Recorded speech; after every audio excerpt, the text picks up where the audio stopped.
Yes, good afternoon, friends. In this video, we'll discuss introduction to irrigation. The learning objectives of this topic are to understand the concept of irrigation, to study the necessity of irrigation, to demonstrate the advantages and disadvantages of irrigation, and to learn the methods of irrigation.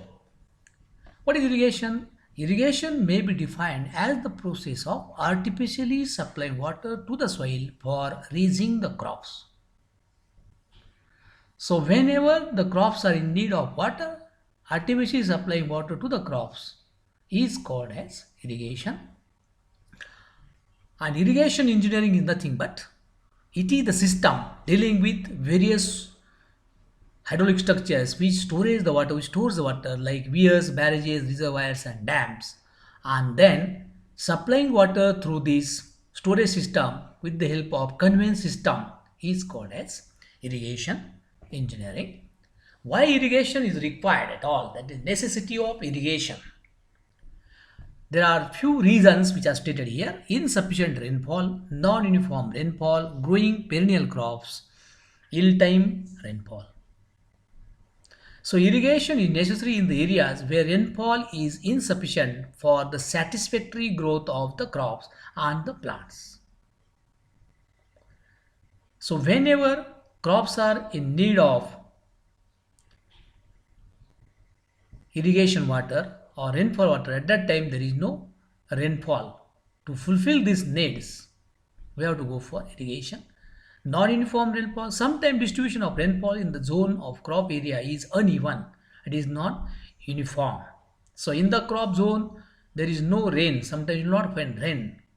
And the crop may be in need of water. For that purpose, we have to supply the water with the help of irrigation. Growing perennial crops. Some of the perennial crop requires water throughout the year.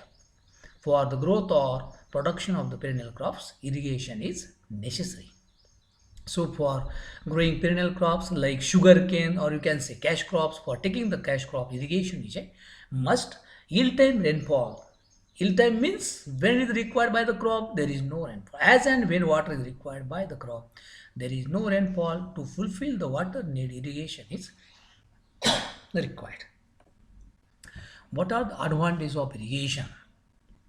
So few advantages are listed here: increase of food production, increase income and national cash flow, increase labor employment, increase standard of living, increase value of land, improve communication and navigation facilities, domestic and industrial water supply, improve groundwater storage, generation of hydropower, reduce the risk of catastrophic damage caused by the drought. So these are the advantages. So due to irrigation, if irrigation is given in the particular catchment, in that case definitely there will increase in the yield of the crops. One can go for cash crops.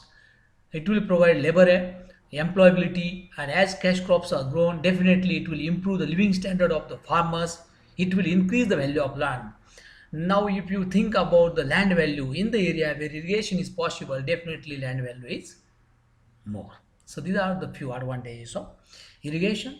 Now coming to disadvantage of irrigation. So due to irrigation, sometimes there is possibility of water logging. Water logging may come. Salinity and alkalinity of the land, aeration of the soil, pollution of underground water results in colder and damper climate causing outbreak of diseases like malaria. So where frequent irrigation is done, in that case there is a problem of water logging. Sometimes waterlog will be there, because if no proper drainage is there, definitely there will be waterlogging. Salinity and alkalinity of land will get increased due to irrigation water. The land becomes saline and alkaline. The aeration of the soil, it gets reduced due to frequent irrigation. Pollution of underground water, the underground storage may get polluted, and it creates various types of epidemics also. Now coming to methods of irrigation, mainly there are three methods: surface irrigation, subsurface irrigation and micro irrigation. In this lecture or video, we'll discuss methods of surface irrigation, So surface irrigation is subdivided into free flooding, border flooding, check flooding, basin flooding, and furrow method. So first is free flooding method. As its name suggests, it is a free flooding method, means flooding of water is done freely without any control. This method is also called as wild flooding, as there is no control on the irrigation water. Water is given as like anything. No attempts are made to control the flow by means of levees. And this is suitable for close growing crops.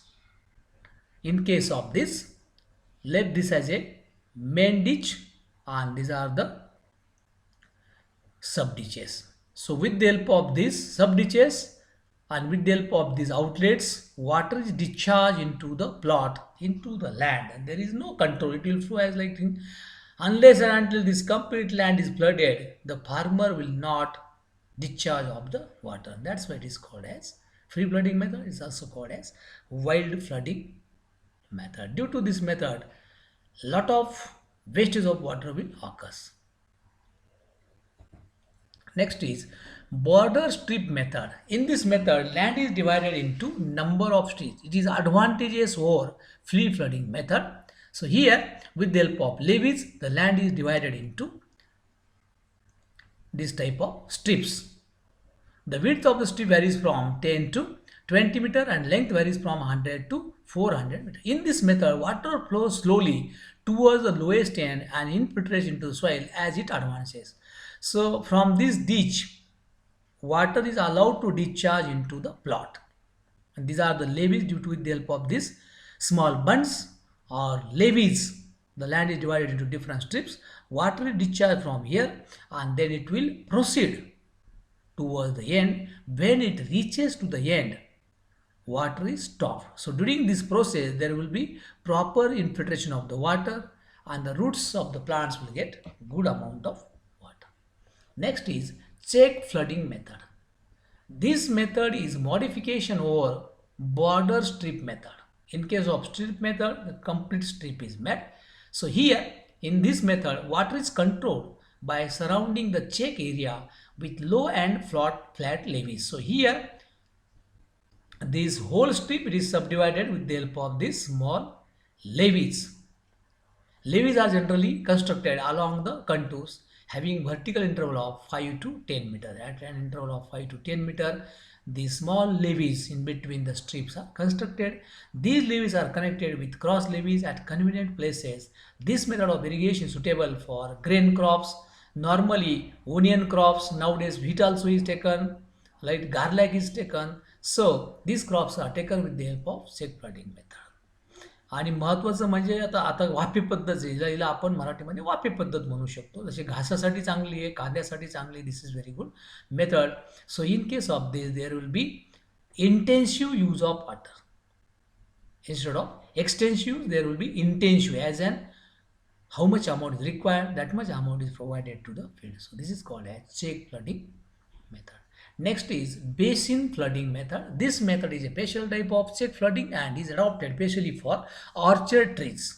This method is basin flooding method is purely used for orchard trees. One or more trees are generally placed in the basin and the surface is flooded as it check method by ditch water. So in case of this, let this as a main ditch. So in the field, this type of small basins are made, and in these basins, sometimes single crop or multiple crops, two crops is also planted, and then water is given to this and it is flooded. So mainly this method is used in India, in Maharashtra, in our areas, our locality. It is used for orchard trees. वेगवेगळ्या बागांसाठी जसे पेरूचा असेल, चिकूचा असेल, this basin flooding method is used. So next is furrow method. So in previous methods, the complete area of the crop it is given watering, but in case of flooding method, water covers the entire surface, while in furrow irrigation method only 1/5 to 1/2 of the land surface is wetted by water. It therefore results in the less evaporation, less puddling of soil and permits cultivation sooner after irrigation. Water flowing in the furrows soaks into the soil and spreads laterally to irrigate the areas between the furrows. So here in case of this, the area complete land is divided with the help of these furrows. Water is discharged through the ditches, water discharge into these furrows, and from these furrows it will get percolated to 50% of the area on left side, 50% of the area on right side, and then it will fulfill the needs of crops. So here you can see this is a furrow, this is the main ditch. From this main ditch, in this subsidiary ditch, or you can say furrow, water is discharged and then it will get percolated 50% to this side, 50% to this side, and the plant's roots get will water, and this is called as furrow method. And under this furrow method there will be less evaporation, less puddling of soil, and permits cultivation sooner after irrigation. So this is all about various methods of irrigation coming under the surface irrigation method. Thank you. In the next video, we'll discuss the micro irrigation.